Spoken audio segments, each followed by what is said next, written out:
que ta grâce coule en moi. Tous ont besoin de pardon, de la bonté d'un sauveur, l'espoir des nations.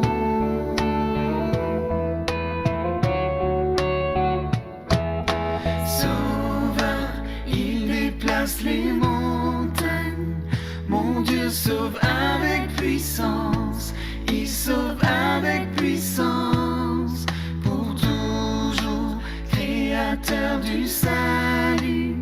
Jésus a vaincu la mort, il a vaincu la mort.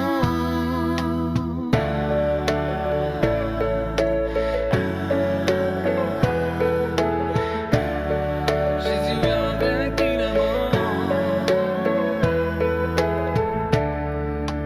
Prends-moi tel que je suis, mes peurs et mes échecs. Viens remplir ma vie. Je donne ma vie pour te suivre dans tout ce que je crois, et je me soumets.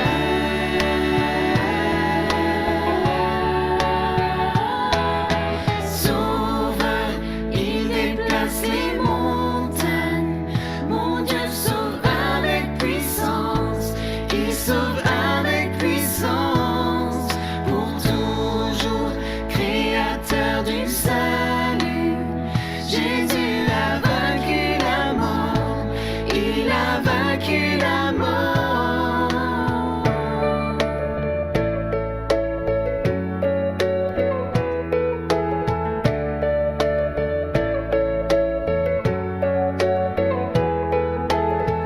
Resplendis pour que le monde voie. Nous chantons pour la gloire du roi ressuscité. Jésus, resplendis pour que le monde voie.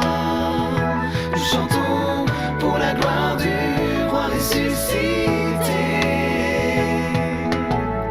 Resplendis pour que le monde voie. Nous chantons pour la gloire du roi ressuscité. Jésus, resplendis pour que le monde voie. Nous chantons pour la gloire du roi ressuscité. Sauveur, il déplace les montagnes, mon Dieu sauve avec puissance, il sauve avec puissance, libérateur du salut. Jésus a vaincu la mort, il a vaincu la mort.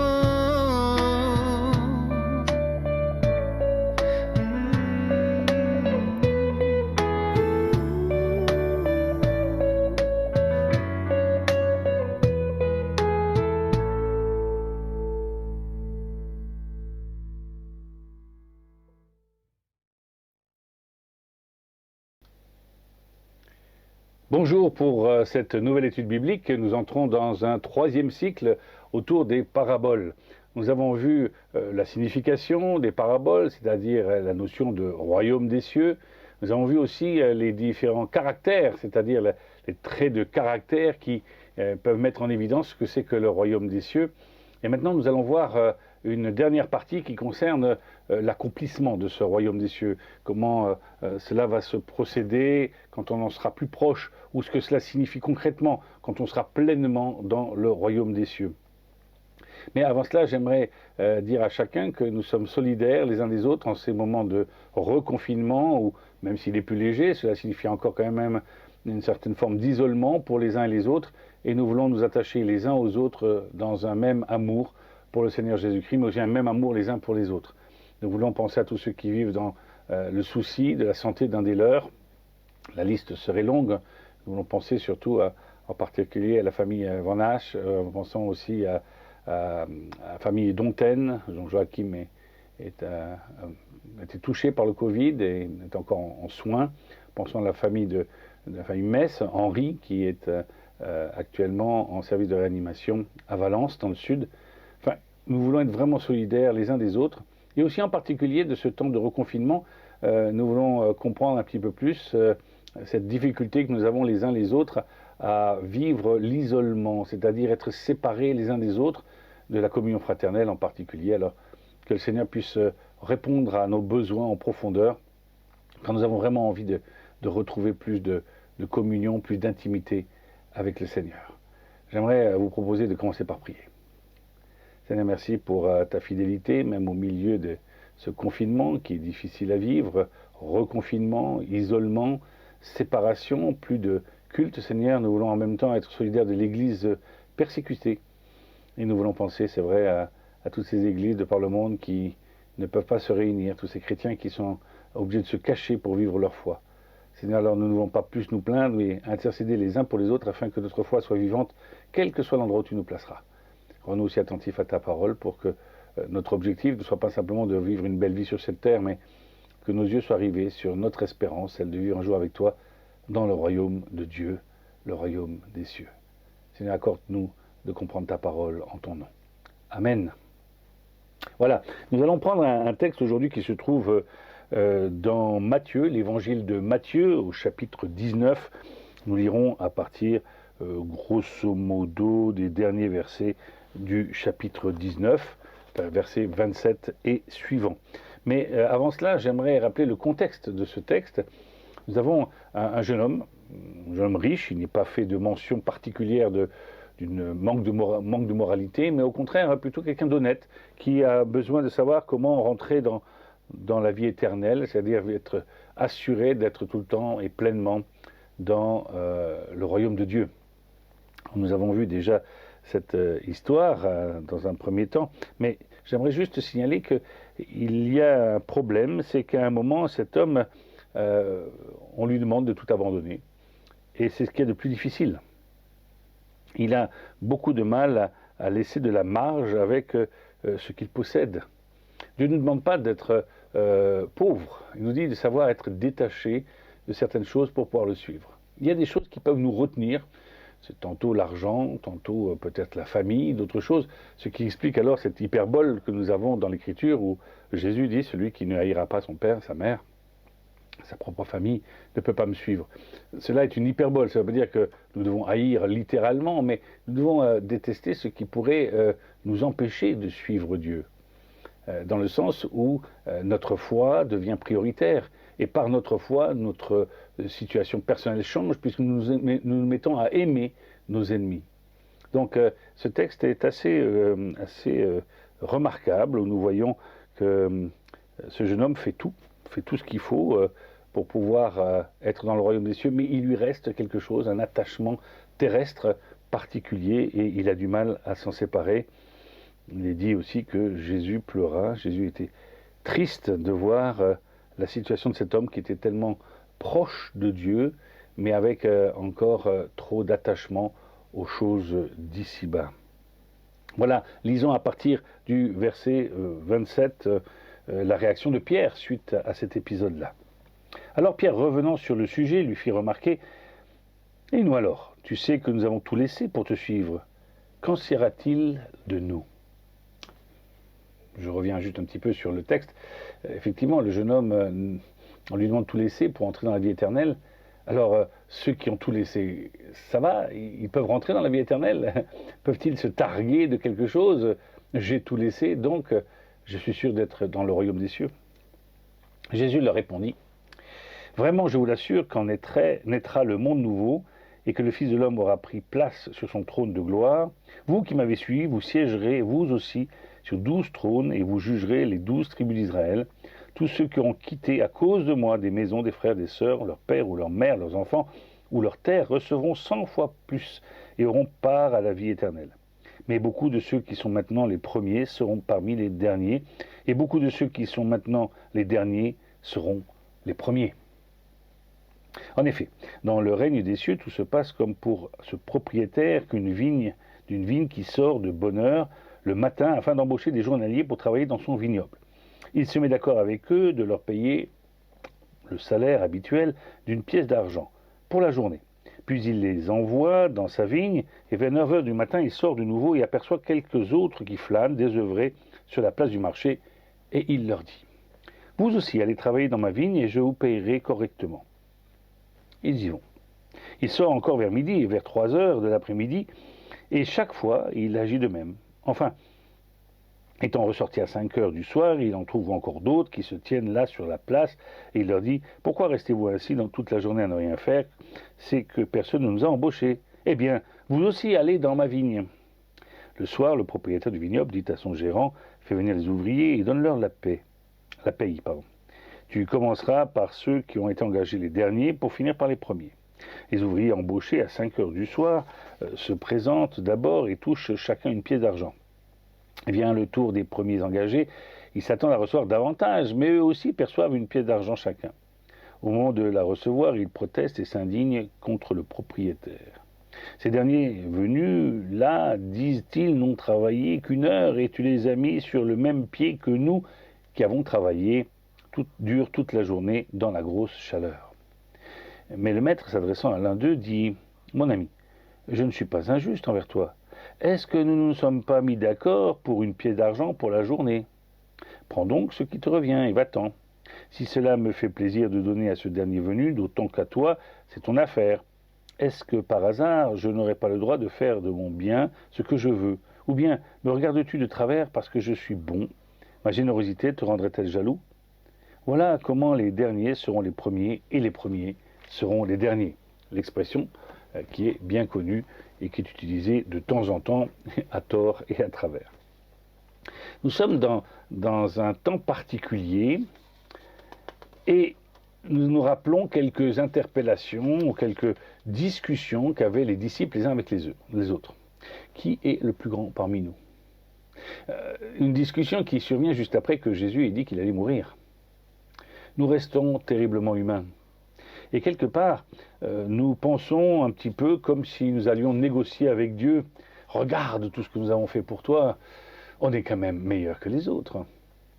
Il y a même cette notion qu'il y en a qui seraient plus saints que les autres, plus meilleurs que les autres. Il me semble que l'Écriture jamais ne parle de cela. Au contraire, on nous dit que ici, dans ce texte, il y a une même récompense pour tous. La vie éternelle est la même pour tous, qu'on soit arrivé dans les premiers ou dans les derniers. Mais aussi, surtout, qu'il n'y a pas à se targuer d'un quelconque honneur. Il arrive que dans une église, des gens plus jeunes ou plus récemment arrivés prennent rapidement des responsabilités, alors que d'autres qui sont là depuis longtemps traînent la patte et ne sont toujours pas, appelés à certaines tâches. Il peut y avoir comme une jalousie aussi, là, je suis là depuis longtemps, je mériterais une place meilleure ou un objectif particulier pour ma propre vie. Ce texte nous indique particulièrement autre chose. Il y a une promesse qui est faite à tous les croyants. Cette promesse-là, elle est basique. Celui qui croit en moi ne mourra point, quand bien même son corps viendra mourir. Ou bien cette autre promesse qui est faite en Jean 3,16, car Dieu a tant aimé le monde qu'il a donné son Fils unique, afin que quiconque croit en lui ne meure point, mais qu'il ait la vie éternelle.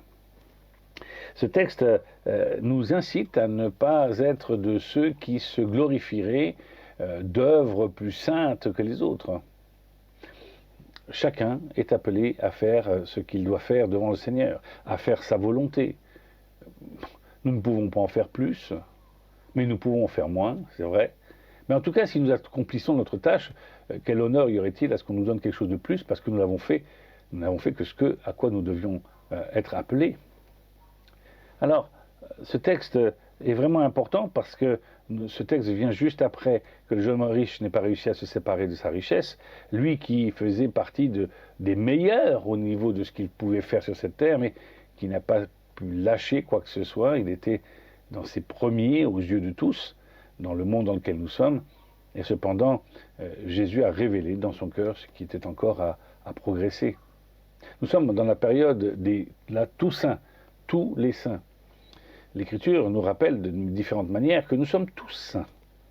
Parce que cette sanctification est égale pour chacun d'entre nous. Il n'y a pas de plus égaux que d'autres, ni de supérieurs, ni même de particulièrement inférieurs voulus par Dieu. Il y a un ensemble de personnes qui essayent de réaliser les plans de Dieu jusqu'à ce que le Christ revienne. Et dans ce cas-là, il faut faire preuve de beaucoup d'humilité. D'ailleurs, les disciples, en introduction, Pierre pose la question, nous on a tout laissé, qu'est-ce qu'on va avoir? Qu'en est-il pour nous? C'est tellement difficile de rentrer dans le royaume des cieux, nous dit l'Écriture. Hein, c'est comme le chameau qui devrait passer par le chat d'une aiguille. Hein. Vous connaissez aussi cette expression peut-être. Mais toujours est-il que Jésus répond que tous ceux qui auront, en particulier les 12, seront là pour juger les nations, seront à la droite de Dieu et seront là pour célébrer la gloire de Dieu le Père. Tous ceux qui auront quitté à cause de moi des maisons, des frères, des sœurs, leur père ou leur mère, leurs enfants ou leurs terres recevront 100 fois plus et auront part à la vie éternelle. Cela ne veut pas dire qu'on n'est rien, mais il y a un moment, il y a cette notion que nous avons tous suffisamment en Christ. Ainsi, suivre Dieu, c'est ne pas avoir plusieurs maîtres, mais en avoir qu'un seul. Et surtout, tout consacrer à Dieu. Je l'ai déjà raconté avec cette histoire des poupées russes. Vous devez voir là-haut, derrière moi, j'en ai quelques-unes, juste là, hop, de ce côté-là. Les poupées russes, elles s'en mangent les unes dans les autres. Et si nous ne prenons pas garde de la priorité des uns et des autres, de ces poupées, nous ne pourrons pas les rentrer les unes dans les autres correctement. Ainsi en est-il, si je mets Dieu en premier, tout le reste nous sera donné en plus. Cherchez d'abord le royaume de Dieu, cette première phrase que nous trouvons dans le Sermon sur la montagne, dans Matthieu, eh bien, cette phrase vient en application directe. Cherchez d'abord le royaume de Dieu et tout le reste vous sera donné en plus. Tout le reste, selon la volonté de Dieu. Et ceci sans jamais manquer de quoi que ce soit. Nous avons des fois l'impression qu'il faut composer entre le monde dans lequel nous sommes et Dieu lui-même. Faire de Dieu une priorité, c'est aussi ne pas avoir peur de prendre du temps pour prier, pour lire la Bible, alors que nous sommes débordés par les occupations de ce monde. Nous avons pu remarquer que celui qui dit qu'il aura du temps après les occupations de ce monde a en généralement très peu de temps pour Dieu. Par contre, faites l'essai. Prenez 5 minutes dans la journée pour prier sur ce temps tellement nécessaire pour accomplir toutes sortes de choses. Vous verrez que vous allez faire votre travail beaucoup plus vite et de manière beaucoup plus efficace. Dieu dynamise l'œuvre de ceux qui mettent Christ en premier dans leur vie. Nous sommes dans une parabole somme toute assez simple. Un maître embauche et il va embaucher de manière échelonnée. Et à la fin, il va donner la même paye pour ceux qui sont arrivés en dernier et ceux qui sont arrivés en premier. Nous remarquons que si ceux qui sont arrivés en dernier ne disent pas grand-chose, ceux qui sont arrivés en premier trouvent cela profondément injuste. Ils remettent en cause Dieu lui-même, quelque part, puisque cette image nous représente la personne de Dieu lui-même. Nous pourrions être tentés de temps en temps, quand nous voyons telle ou telle bénédiction ou telle chose qui arrive à l'un ou à l'autre, de croire qu'il y a un mérite, quoi que ce soit. Non, il y a un moment où je n'ai pas à réclamer quoi que ce soit à Dieu. Dieu m'accorde jour après jour, selon ses grâces et selon la mesure de ma foi et selon mes besoins. Apprendre à se suffire de ce que Dieu nous accorde pour pouvoir ne pas jalouser, ne pas développer dans notre cœur autre chose que de la reconnaissance.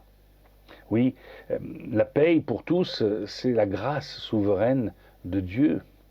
Dieu, dans sa grâce, donne la même chose à tous. Dans sa grâce, il sauve toutes les personnes de la même manière, par le sang de Christ uniquement, par la mort de Christ à la croix et sa résurrection, bien sûr.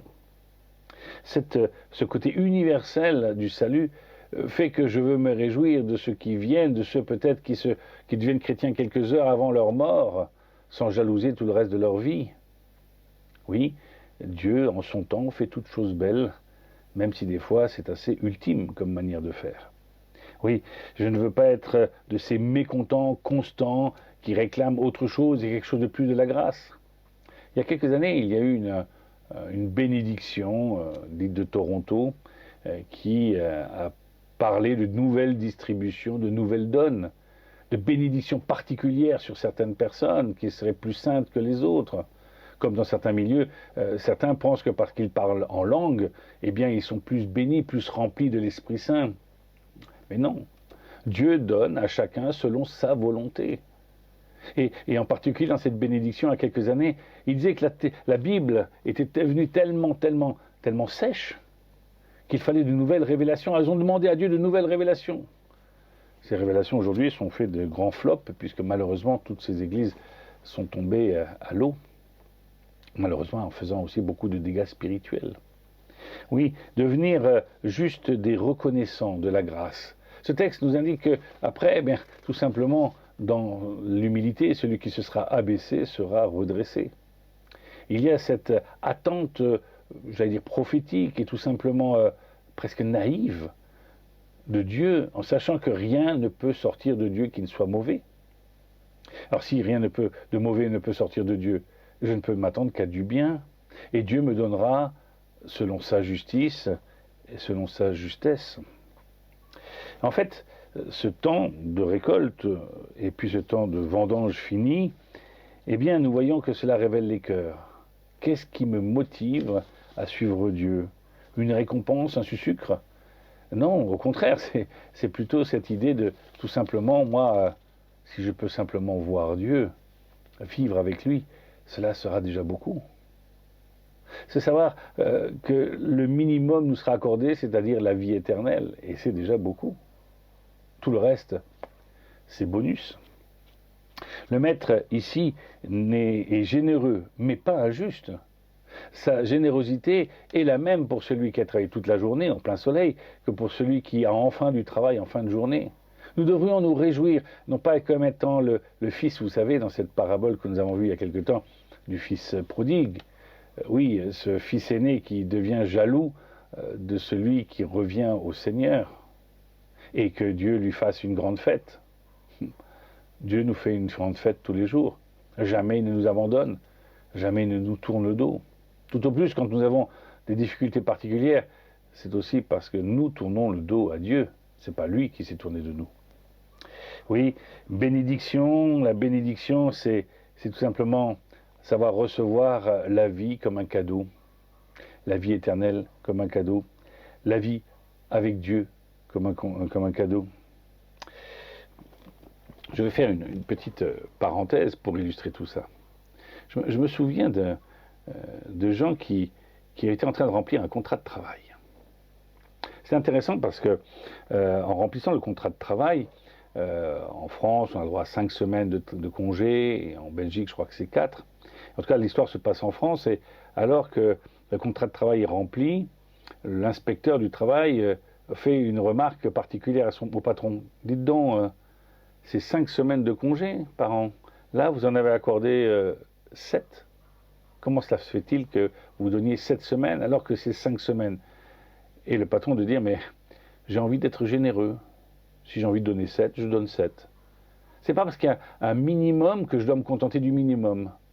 Je donnerai toujours le maximum à chacun de mes employés, qu'ils soient là depuis 10 ans ou qu'ils viennent d'arriver. Car les congés sont les mêmes, quelle que soit la personne qui entre et sa date d'entrée dans l'entreprise. Regardez la tête de l'inspecteur qui se pose à ce moment-là cette question-là. C'est vrai que nous agissons dans le minimum du cadre de la loi. Je fais mon travail et j'aimerais que ce travail soit récompensé. Et j'aimerais, en tout cas, en tant qu'homme de justice, qu'on s'en tienne à la loi. Et si la loi de Dieu, c'était de nous donner encore plus que ce que nous pouvons imaginer, de ne pas faire de nous des chrétiens de première classe, deuxième ou troisième, suivant l'ordre d'arrivée dans la présence de Dieu, mais qu'il fasse de nous des chrétiens tout simplement sur le même niveau, avec les mêmes enjeux, la même récompense, la même grâce pour chacun d'entre nous. Ce qui ferait de nous alors, non pas des frères aînés, des petits frères, petites sœurs, grandes sœurs, mais des frères tout simplement les uns avec les autres. Nous réjouissons de la croissance de l'un ou de l'autre, de la place que Dieu donnera à l'un ou à l'autre, sans pour autant réclamer quoi que ce soit, ou penser que notre travail, parce qu'il est là depuis longtemps, mériterait plus de regards. Combien de pasteurs, combien de serviteurs espèrent secrètement qu'on leur fasse un joli cadeau en partant à la retraite. Oh, ils ne le disent pas, mais combien de fois ils se disent, je mériterais quelque chose, ça fait quand même longtemps que je suis là. Je me souviens même d'une petite histoire où quelqu'un a dit à un pasteur, tu sais, tu pars rapidement, c'est dommage, tu aurais mérité une fête. Et le pasteur de répondre, mais ma fête, c'est d'abord le travail, de savoir que pour qui j'ai travaillé et de voir comment Dieu est intervenu dans la vie de l'Église. Oui, ce texte n'est pas non plus une louange du patronat, comme quoi le patron a toujours raison, il peut être despote. Et ce n'est pas une louange du capitalisme, c'est juste non pas une louange d'une forme de socialisme où tout le monde serait égaux. C'est juste une question de justesse et de justice. Dieu donne toutes choses en son temps, et toute chose sera juste en son temps. Grâce imméritée de Dieu, ou ce qu'il nous donne, dans ce qu'il nous donne, tout est bon. Avez-vous eu déjà de l'amertume dans votre cœur? De cette amertume de savoir qu'il y aura peut-être, selon ce monde, et selon souvent ce que je vois comme conclusion, une espèce de classement au ciel. Je reviens à mon histoire de tous les saints. Il semblerait, en tout cas, selon les critères de certaines églises, que certains soient plus saints que les autres. Non. Nous aurons des comptes à rendre les uns les autres pour l'éternité, 1 Corinthiens 3. Nous aurons tous à rendre des comptes, le chrétien comme le non-croyant. Nous aurons des comptes à rendre, non pas sur ce que nous aurons fait tout simplement, mais sur si nous avons accompli la volonté de Dieu. Et après tout, si nous avons fait toute la volonté de Dieu, mériterions-nous un bonus? Non. Notre bonus, il nous viendra de Dieu si celui-ci veut nous le donner. Nous voulons faire le mieux notre travail, non pas pour la récompense, pour le salaire, puisque nous l'avons déjà reçu, mais nous voulons le faire parce que nous voulons plaire à Dieu. Nous voulons qu'il soit fier de ses enfants. Nous aimerions que le monde nous voie Dieu au travers de nos œuvres, et non pas nous voie nous. Cherchez d'abord le royaume de Dieu, je le répète encore, et tout le reste vous sera donné en plus. Ainsi, dans l'Église, pas de hiérarchie. Je répète plusieurs fois la même chose aujourd'hui parce que ce texte est tellement important pour débuter toute la dimension de la fin des temps et de ce qui nous mènera au royaume de Dieu. Il faut pour cela que notre cœur soit bien disposé à reconnaître ce qui est immérité. Oui, parce que cette grâce, même si je fais tout mon travail pour le Seigneur, est une grâce imméritée. Je ne mérite pas que Dieu s'intéresse à moi. Certains disent que le fait que tous ne soient pas sauvés, visiblement, c'est que Dieu fait exception. Non, ce qui est exceptionnel, c'est que Dieu en sauve. C'est que Dieu fasse grâce. Nous sommes tous coupables aux yeux de Dieu. Nous avons tous le péché qui nous sépare de Dieu. Ainsi, ce cadeau que Dieu veut nous faire, de nous montrer le chemin et de nous ouvrir la porte en Jésus-Christ, donner accès libre à Dieu, Et ce qui nous fait entrer alors dans cette dimension, aujourd'hui même, Éphésiens chapitre 2, aujourd'hui même, vous entrez dans la présence de Dieu, vous êtes dans la présence de Dieu. Cette grâce imméritée doit nous conduire à plus d'humilité. Et au contraire, en appeler le plus grand nombre, dire notre foi, dire que cette récompense, elle est là, et qu'elle est accessible à chacun, qu'il n'y a pas besoin d'être un champion pour pouvoir l'avoir. Il faut juste avoir l'humilité de la reconnaissance que tout est immérité, et que la grâce aussi est imméritée. Donc, encore une fois, cela a des conséquences dans la vie d'Église. Le pasteur, les anciens ne sont que des serviteurs. Bien sûr, ils sont peut-être à une place plus importante. D'ailleurs, il leur sera demandé double compte. Mais revenons. S'il n'y a pas de position dominante, alors je peux comprendre qu'il y a obligation, si vous me permettez, d'être en plein dans la dynamique de la foi, c'est-à-dire de voir les autres comme supérieurs à soi. Philippiens chapitre 2, nous lirons un verset. Chapitre 2 au verset 3. N'agissez pas en vue de la satisfaction de vos désirs particuliers. Laissez tomber tout esprit de rivalité. Que ni la vanité ni le désir de faire bonne impression ne commandent vos actions. Que par humilité, chacun considère son frère comme meilleur et plus important que lui-même. Apprenez à reconnaître la supériorité des autres. Ne pensez pas seulement à vos intérêts personnels ou à l'avantage que vous pouvez tirer des autres. Désirez au contraire le bien de votre prochain et prenez ses progrès à cœur. Eh oui. Plutôt que de se poser la question si je vais toucher la bonne paye, j'aimerais que tout le monde touche la paye. Et je vais veiller à ce que tout le monde touche cette paye. Encourager chacun à prendre sa place. Chacun entrer dans ce grand champ, cette grande vigne dans laquelle nous devons travailler pour tailler la vigne et cueillir le travail du maître, celui qui a tout préparé avant nous. Les premiers seront les derniers seront les premiers. Si je me mets à toujours me mettre en avant, il y a des grandes chances que je passe à la queue et que je sois obligé d'attendre. Je n'ai pas à réclamer quoi que ce soit, à dire que je fais mieux que les autres, juste à dire que je suis content si quelqu'un passe devant. Au contraire, cette humilité fera que Dieu me conduira jusque dans sa présence et que les derniers seront les premiers. Encore une fois, ce n'est pas un calcul du genre je vais faire le humble et comme ça je serai en premier. Non, c'est une attitude profonde du cœur, comme nous dit le texte. Apprenez à reconnaître la supériorité des autres. Waouh! Cela veut dire que chacun a son importance aux yeux de Dieu, mais aussi cela doit devenir une réalité à mes propres yeux. Je dois prendre conscience que il y a là un atout important pour ma propre vie. Finalement, si je ne regarde pas ce que l'autre fait, eh bien je peux mieux me concentrer sur ce que j'ai à faire.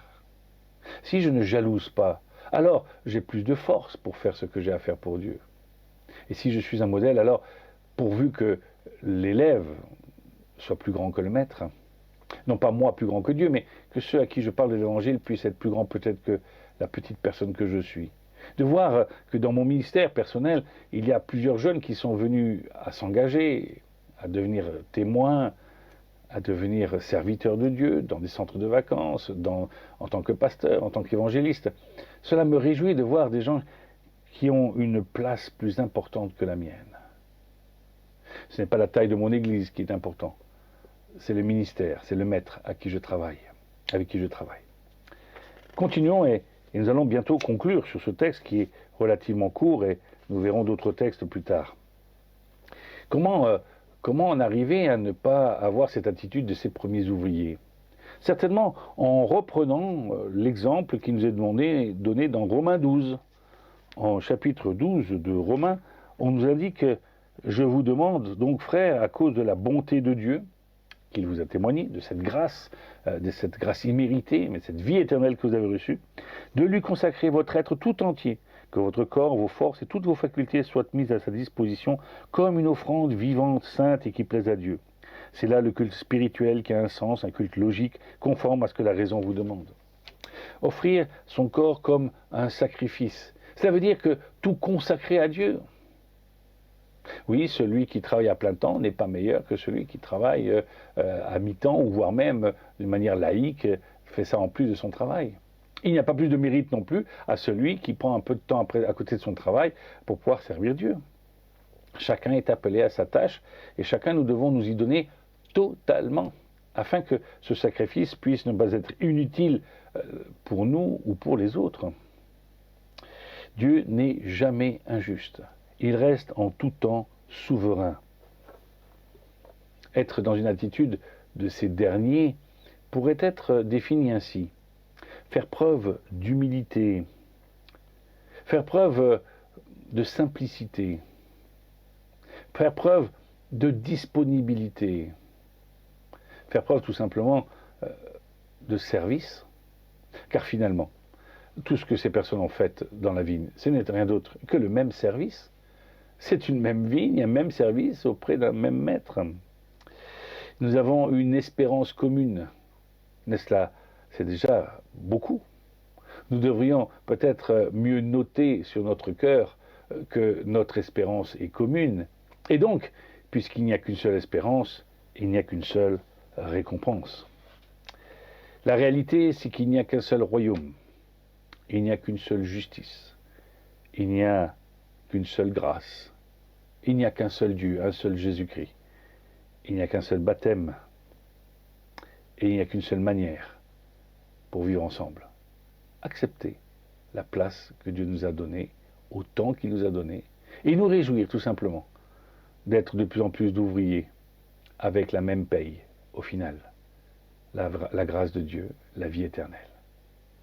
J'espère que cette étude vous a conduit à remettre en question peut-être votre place dans l'Église, ne pas vouloir vous dire j'aimerais faire ceci, j'aimerais faire cela, réclamer une place, mais simplement vous laisser interpeller par Dieu, parce que de toute façon la récompense est la même.